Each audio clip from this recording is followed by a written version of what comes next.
something so good. Yeah. So, Yeah, it's not my really. daughter They would be woke up every night when she was 4 or 5 years old. good, and it's just with that. Don't ever know. They were fine the way they were, let them get time. So that's really about it. Where we don't. Just never know, each kid's different.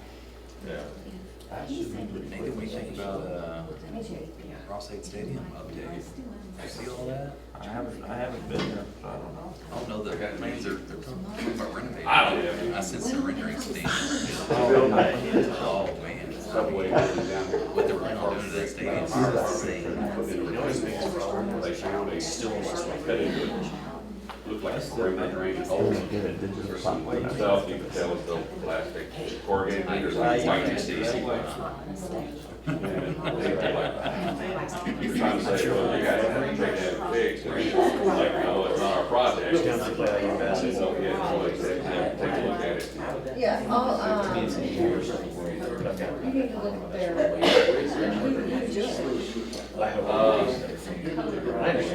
They didn't have that in plan. They had everything, the original plans had everything sheeting down Market Street.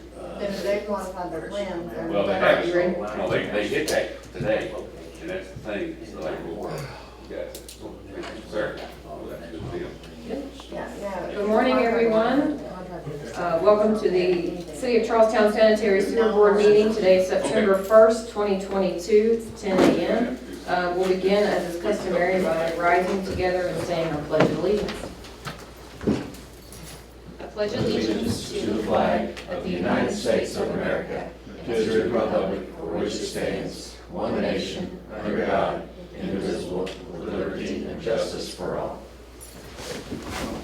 Thank you. We'll have our roll call. Ryan Hoskins. Present. Nathan Grimes. Present. Aaron Hodges is present, as well as Clerk Treasurer Donna Coomer and our Sewer Board Attorney Bill Zeller. We have the approval of the agenda. I entertain the motion to approve as it was provided. So moved. Motion made by Ryan Hoskins. Do we have a second? Second. Seconded by Nathan Grimes. Any edits or changes to the agenda? Hearing none, all in favor say aye. Aye. Any opposed? It's unanimous.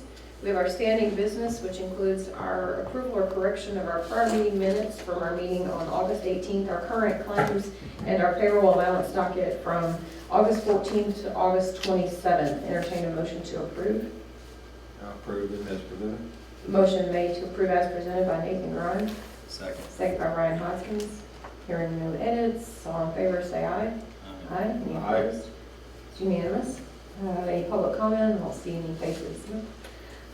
Old business. First off, the truck lift approval. So last time we met, Tim presented us with the lift from Napide.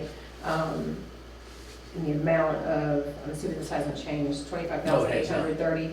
And the question that we had for Jake at the time, though you weren't here, was since this was equipment that becomes an asset for the department and it is used in the maintenance and of the capacity, could it be purchased out of the capacity fee fund rather than the operating cost? And Jake gave his legal opinion via email that yes, it can.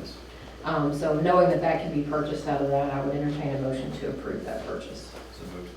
I have that motion by Ryan Hoskins. Do we have a second? I'll second that motion. Seconded by Nathan Grimes. Any other questions on that? Hearing none, all in favor say aye. Aye.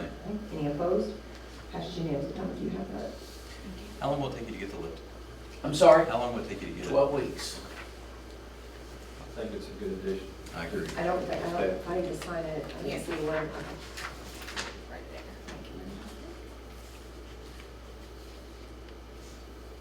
There you go. And then moving on to our second old business, we had tabled the JTL worker order for the Spring Street lift station. I think that, Lori, are you presenting on that today? Lori Wyatt from JTL, and I think there's an amendment to the work order, and they had met with HWC, she'll give us an update.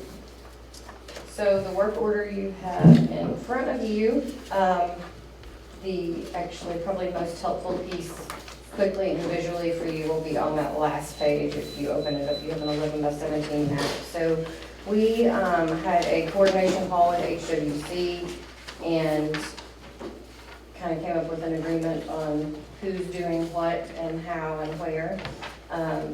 So we did an overview map for you to see of whose responsibility is going kind of in what direction. So they are responsible for everything, you know, that's gonna be there in the green. And they will provide us information from that to drop into our model. And so we will be taking, you know, everything from the flow monitoring, putting into a model, essentially from the entire Spring Street sewer shed where we had flow monitors out there in that area. That will all go in. We will take their piece and put that in. And then we will also have, you know, the piece for that common force main to kind of give you one big detailed model of that whole piece of the system.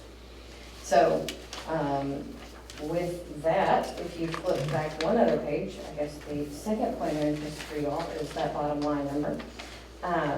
So we, after our discussion with them and everything, we were able to adjust our fee to 10,000, down from the 15,000 originally.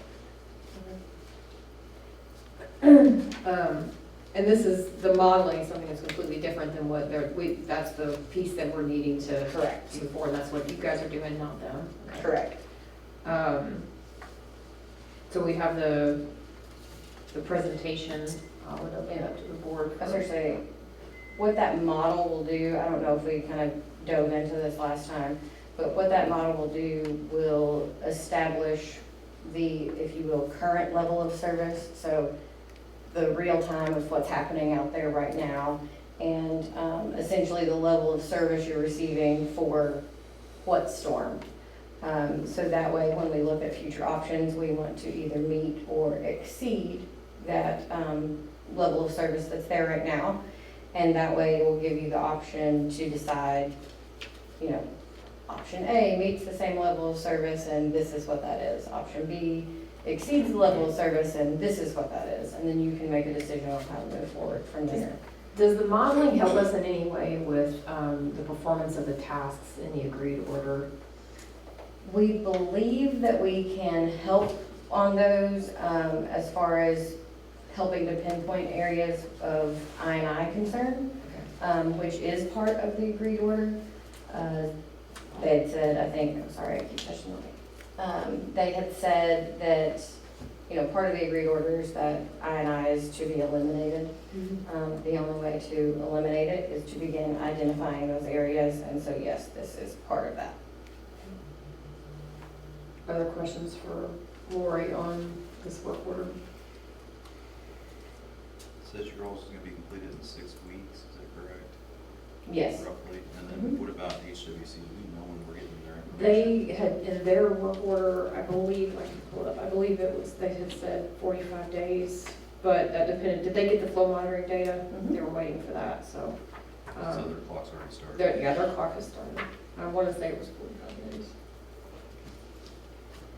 And obviously, a piece of ours is contingent on theirs, but we're hopeful that they will be able to get us that piece pretty quickly. It's just a number.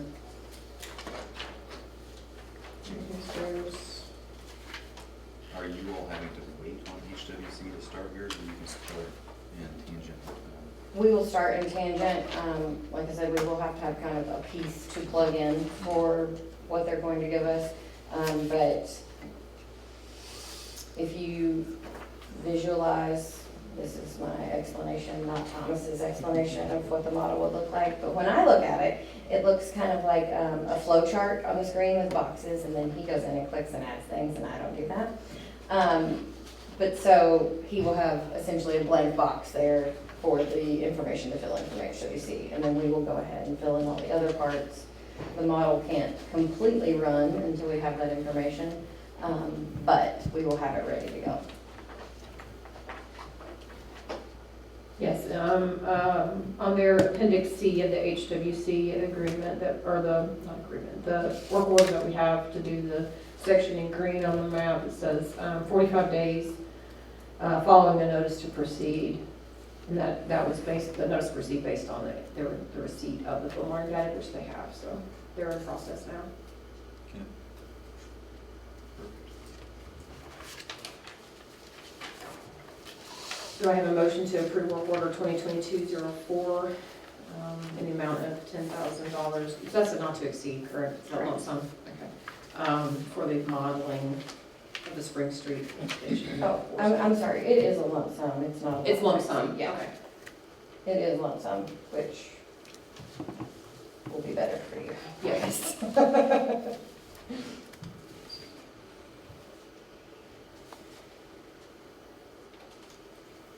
You okay with it? I'm having trouble with it.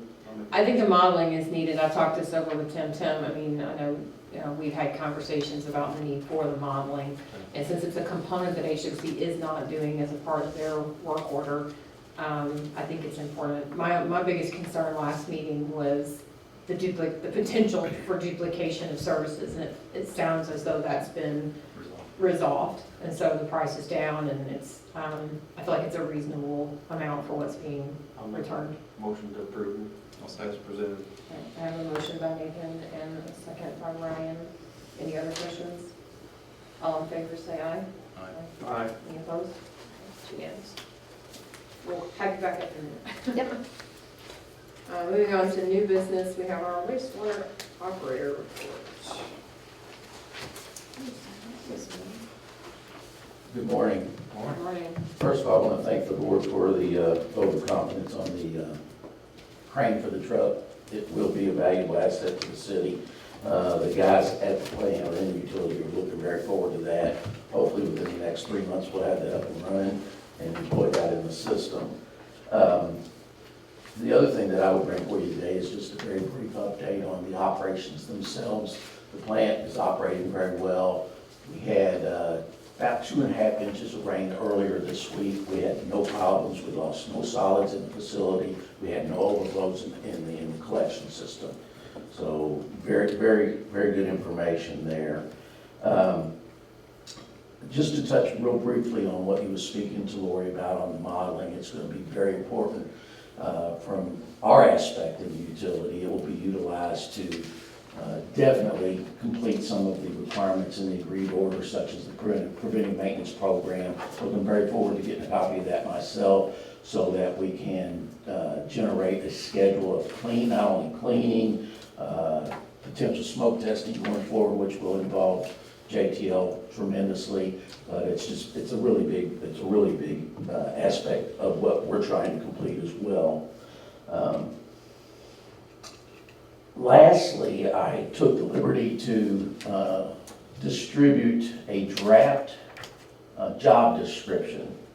Now, with this job description, first of all, let me preface this by, I'm not asking for anything today. This job description is something that we're trying to be proactive with.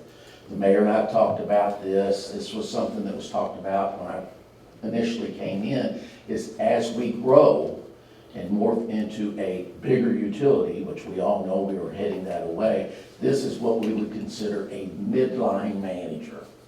So again, in its draft form is a description of what that midline manager would be responsible for.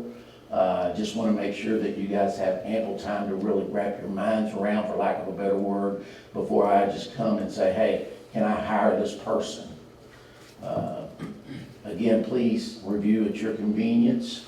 Let me know if you see any changes that you'd like to see or think is needed.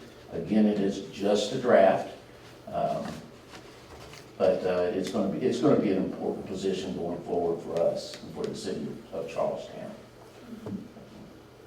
And you're not, let me be clear, you do not want to hire this position? No, ma'am, no. This right now. This is just an FYI, an informational thing that as we get closer to getting ready, obviously I'll come back and say, hey, you remember the draft that we submitted, and now we're ready to really start interviewing, for lack of a better word, for this position, and I'll ask for approval at that time, but not today. All right. We already created a salary for this position. We have not. So that's where I guess we need to follow up with that conversation. So, Tim and I have been talking about this. So part of the plan for implementing the steps of the agreed order, for the plant build, for the larger capacity for being able to maintain the system, especially when we do these upgrades to the lift stations, and everything else, has been looking at projected staffing numbers in the future, and working towards a plan to have that move into place when the users are at the right level, when we have River Ridge in the works, you know, all those things down the road. We don't want to be caught off guard and have to hustle. We want to have it in place so it's ready to be implemented when the time comes. So JTL sat with Tim and I, it's been a couple months ago, and looked at potential staffing numbers at various points in the future. Nowhere near ready to do that now, although Tim had stars in his eyes thinking about the ability to have all those extra hands on deck. Well, if I may interject there, this big puzzle I've been talking about for the last couple of meetings, the crane being the second part. Yeah. Third part is very important. Yes, And that's going to be an operator to use that. yes, Again, not asking today, just kind of putting that out there on the table. right. And when you say operator, you're talking heavy equipment operator? Well, it's another technician or Yeah. labor, as we refer It's to not it a here, but it's plant a operator. skilled laborer that is accustomed to using that piece of equipment as well as doing a lot of the other aspects at the lift station and general maintenance. And some of that is a safety issue. So we have currently 4 staff members. We have 3 and 10. And a lot of the tasks that we ask these guys to do on a daily basis are best performed with 2 people minimum on site. For instance, we do not send someone into a confined space alone. Right. Those types of things. And so with 3 people and Tim, it means that it's hard, so they have to shuffle schedules sometime in order to make sure that that's covered. And so I think what he's alluding to is like, if we're gonna be able to use this lift and get them out there and pull those pumps and check them and those kinds of things, it's gonna take 2 people. So, and then you're leaving 1 person at the plant, and so if there are 2 tasks that simultaneously need to be going on with 2 people in each task, then you're really putting a strain on the employee at the system. So we are aware of that, but we also are aware of being very sensitive about costs and operating budget. We know we've had to hire people at good rates in order to get qualified people, and we know we're a growing utility. Tony was able to submit to Baker Tilly the final numbers on projected growth this week. We're waiting for, we kind of purposefully delayed that in a sense because we were waiting for the development agreement with another large project before we did that. And so I was assured by Baker Tilly that they would have those numbers fairly quickly once we got that data to them. If it comes in, I will distribute to Tim, make sure Tim gets it, and then he can go ahead and send on to the board members rather than wait for our next meeting. You guys can have that, we can look it over for our next meeting, but I'll make sure Tim gets that if it comes in before then. Thank you. So the timing of this, just so that the board knows where we are, it's budget season in the city and all cities. And so our scheduled public hearing and first reading of our budget, including our revised salary ordinance, as is customary, is scheduled for next Wednesday, the 7th, at the council meeting. With the board's approval, I would like to go ahead and add this position to our proposed salary ordinance for next year. And with the caveat that the salary ordinance is just the framework. It is not the absolute rule of what has to happen. So simply having the position on there is not a guarantee that we will be able to hire that position next year. It's just the placeholder for State Board of Accounts and for all of our record keeping that says that in the event that we are able to hire, we've got that step out of the way. And so that's my recommendation. Also, one edit, it doesn't affect the salary ordinance, but one thing I would like the board to also consider is this board is a compensated board, and that means that the support positions are also compensated positions. And right now, for instance, the secretary gets paid, and we are, there's one person who does work for this board that does not receive compensation, but we do have an auxiliary support services line on the salary ordinance for this board. And I would make the recommendation that Jenny Works, who is the mayor's assistant, receive that auxiliary level support. I think it's currently $25 per meeting, because she's the one that actually assembles the packet and distributes it. That's the extent of her role. It doesn't change the role that Heather or any of the other people play and doing the report, but she does compile the packet every meeting to get that out. So those are the two things that I would recommend that the board allow me to address moving forward with that. Talk about this position or the operator position. So that position is the midline position that I want to add to the salary ordinance. It's not on the salary ordinance at all right now. And I want to go ahead and add it. It's just it's a convenient time of year to do it because we're working on the salary ordinance as it is. It doesn't mean we're going to hire for it. We can just put it on there. And I can work with Tim to get a reasonable salary range on that of what would be comparable in other departments. And just put it on the ordinance for the council to go ahead and have approved and in place. Nathan brings a good point, though. Do we need to add the operator as well? Well, I think that would be, were you talking about if we had another operator that would be more of an incentive based, like an extra incentive? Like what are you thinking with if we, because we want to have more than an operator. We have you as the operator and I think he's talking a heavy equipment operator. I'm actually talking an operator that is quote unquote a technician that has Labor technician. quality or experiences Are you- from electrical to mechanical to lift operations. are you wanting to create it as a separate position on the salary ordinance though? We already have laborer and lead laborer. No, it's just an additional. It's just you're just saying down the road, you want to hire Yes. that person. Yes. Okay, so that's the difference. He's not saying we need to add a position for it. He's saying he needs a person down the road, but not today. So we already have the position created for that, the line item. But you don't need to add another for your budget. No, That's what I was curious too. no. And then when it comes time, if we get to the point where he's ready to, or is asking us to hire that person, that's when we would need to look at the numbers. But the position itself it exists. Okay, yes, I go ahead and put that in the budget. Yeah, I have a motion then from Nathan Grimes to put that in. I have a second from Ryan. All in favor of adding the position placeholder at the time being. I understand clearly. Or how did you label that position? Facility manager, which is midline. Midline facility manager. Please say aye. Aye. Aye. Any opposed? All right, passes unanimously. Thank you, Tim. That's all I have for the board unless they have any further questions. I do have one question. So,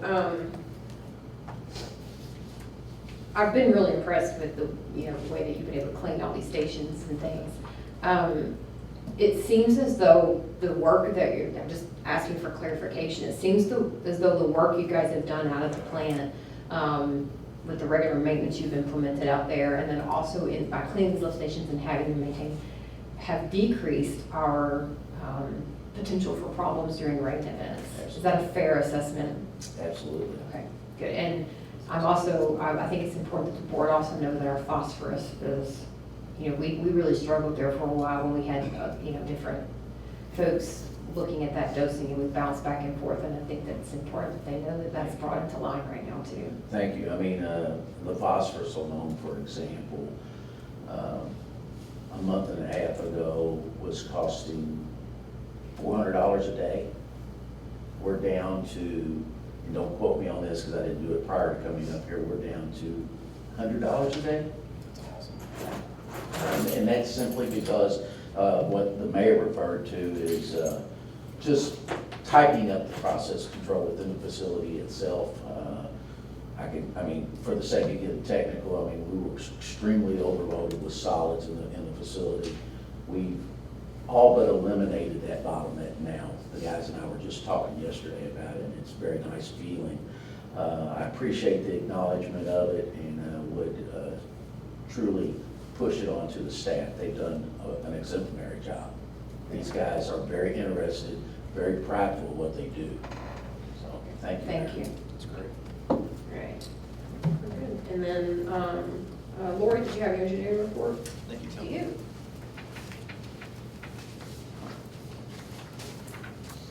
Good morning again. So we'll start the way we always do with the treatment plant design. The 60% design is here today, sitting right over there, And so it's my understanding there's going to be an executive session held after the next board meeting for us to sit down with you guys and review all that. So I think it will just have to be happening right after this meeting. Yes, on the, I think it's the 15th. We'll get that notice posted following this and make sure that we get the invites out to our council president and redevelopment member / councilman BJ Steele, because he also has been very involved in a lot of this process. So. Sure. So we're pleased to say that that's going well, right on schedule. To add on that, the anti-degradation study that we did submit to IDEM, I actually was able to speak with the initial reviewer last Monday, so it's been about 10 days since that. He said that the study was very complete and thorough. He saw no reason why this wouldn't move forward. And so the next step on their end is to, release it for public comment. So I would expect, he said he would expect to see that notice coming out sometime potentially September. So hopefully, this month, he said maybe towards the end of this month, and then it'll be a 30-day public comment period on that. The Highway 62 lift station project is moving forward. We anticipate the 100% plans of those will be complete November 14th. We did, thankfully receive that flow monitoring data. So we are happy with that. The Spring Street design is going to be on hold until we kind of finish these other evaluations that are going on. Of course, the flow monitoring was complete and the basic model is being built for that. We anticipate that, just kind of broad overview, excuse me, should be finished in the next couple weeks.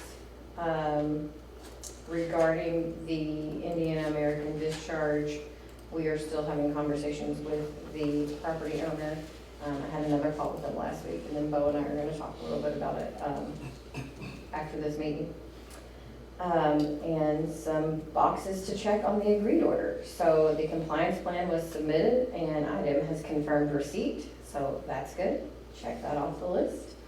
The NPDES permit application for your current plant, because it's due, 6 months before the end of the permit, was submitted this morning. They have, I don't know if they've confirmed receipt yet. But that application did address some of the issues that were noted in the agreed order and in the, notice of violation, just as far as making sure specific things were listed in the permit. And then the preventive maintenance plan is due to IDEM on September 26th. Does it look like that's on schedule? Any issues, Inspector, holding that up? We haven't had any yet. Okay, great. Tim's been working on that, and we've been, communicating back and forth about that along the way. Great. I'm really impressed with, I was in some of the email chains between Lori, Michaela, and Tim with getting that compliance plan done and everything. I was really impressed with the diligence with which they got that done and submitted. So thank And you. submitted early. Yes, which is always great. So that's wonderful. Do you all have any additional questions for me? Thank you very much. Thank you. As far as other updates, I just have a brief update for where we are with the READY grant process. I always have to keep you guys as informed as I can on that. So the RDA meets tomorrow for their monthly meeting. I had hoped that we would have all of our documents in. We had received approval from the RDA at the last meeting to move forward into the grant portal for review by the IEDC and Ernst & Young. Lori has been working with me and Tim to answer some questions that they had just about our funding, financing, all that stuff. We connected with the IFA to get some feedback from them on the SRF application that we had in. We were able to get all of that information back to River Hills, who's administering that process, last week. We were hoping it would be in time to be on the agenda for tomorrow's RDA meeting to have it come back from the IEDC and have the final approval and be able to move into that grant agreement.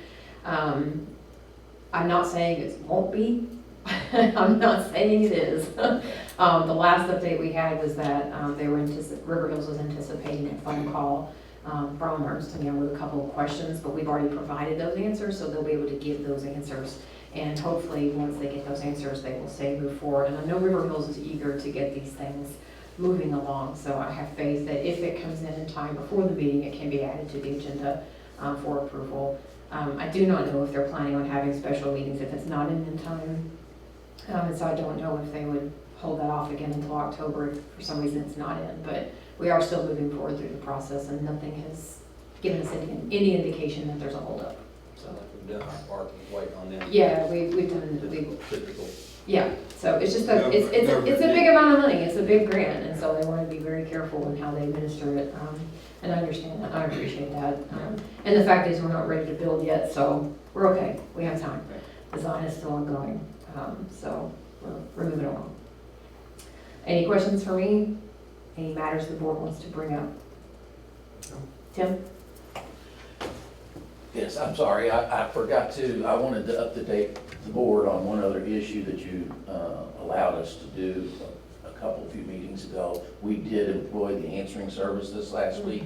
As of Monday of this week, when a citizen or a complaint of any kind comes into the facility, when one or two circumstances arise, after hours on weekends, they talk to an individual. If everybody steps out of the plan at the same time, we will switch it over to the answering service. But I wanted to let you know that that has been put into place. Great. Okay, thank you. It's a good thing. I did have a chance to tour a couple of other wastewater, I've had a great opportunity to spend a day with Lori and Jim, touring a few other wastewater treatment plants, which is something I never in my life thought I would say or be happy about, but here we are. And it was really great. It was good to see other plants' methods. I guess there were 3 plants. It was really good to see the methods they use. And we were primarily looking also at aesthetics of the plant and how we want, now that we're getting to that point in the design of what these buildings are actually going to look like. We talked about achieving a balance between something that doesn't look quite like a pole barn, but also something that, we don't want the Taj Mahal because it is a wastewater plant. But knowing where the location of our plant is, that's very important because ultimately the city will want to develop the land that's beyond that's been given as a park into a park, and we want that approach to be aesthetically appropriate. So that was an interesting experience, and if either of you ever have desire or time, I'm sure they would be happy to take you out as well to get your feedback. But it was a worthwhile day. Jim got to explain way more about plant processes than any mayor should ever have to. That was good. It was good. All right. If nothing else, Bo, you have anything for us, Jim? You mentioned auxiliary services for J works. Do you need any recommendation or action from this board? I guess to make it a formal, I would have just asked the board to take a vote on approving that. So I would entertain a motion to approve her picking up that auxiliary services. And the amount of Right now it's $25. the meeting? Yeah. It's in the salary ordinance. Okay, I have a motion by Ryan Hoskins. Second. Second by Nathan Grimes. Any questions on that one? All in favor say aye. Aye. Aye. All right, it's approved. Thank you for catching that vote. All right, hearing nothing else, I will entertain a motion to adjourn. So moved. Motion made by Ryan Hoskins. Seconded, I'll second that. I'll second. Oh, you'll say it. Seconded by Nathan. Usually adjourn is the fastest one to hit. Seconded by Nathan Grimes. See what was gonna happen. All in favor say aye. Aye. Aye. We're adjourned. Thank you all. All right, Ryan, you walked around here, my favorite color,